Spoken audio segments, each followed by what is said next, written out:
Okay, we got it coming back up to temperature now. We have one of the garage doors open, and there's a few windows in the house open, so a lot of the radiators are calling for heat. They've been open for a couple hours now, and it is windy here today. This barometric damper is getting a real workout. It's just hanging open. I've seen draft numbers go all the way up to like 0.15 here, or even close to 0.2. It's supposed to be down about here, a little bit less than where it is now, maximum, but it is windy. It's all back together. I have the belt off of the auger right now because it was starting to bury the fire.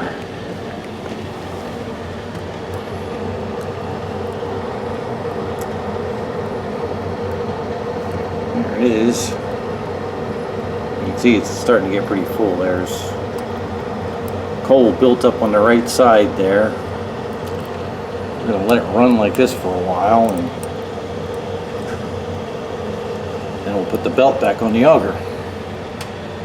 So house must have got cold because the return temperature, it went down to, it was down a little lower than that. It's 95 now, but it was down to like 85, I think. We're sending out 130 out this end. Boiler temperature is sitting at a little less than 150. Stack temperatures right at about 400, right where it likes to stay on a long run.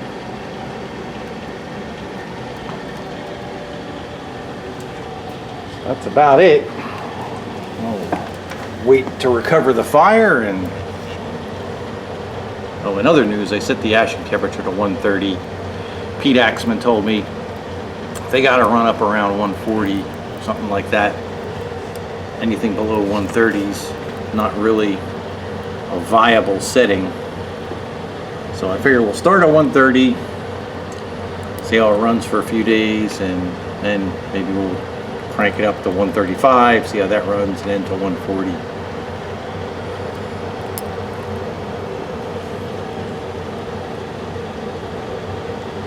His point is that 140 sets the fire height in the fire chamber properly, so you actually have a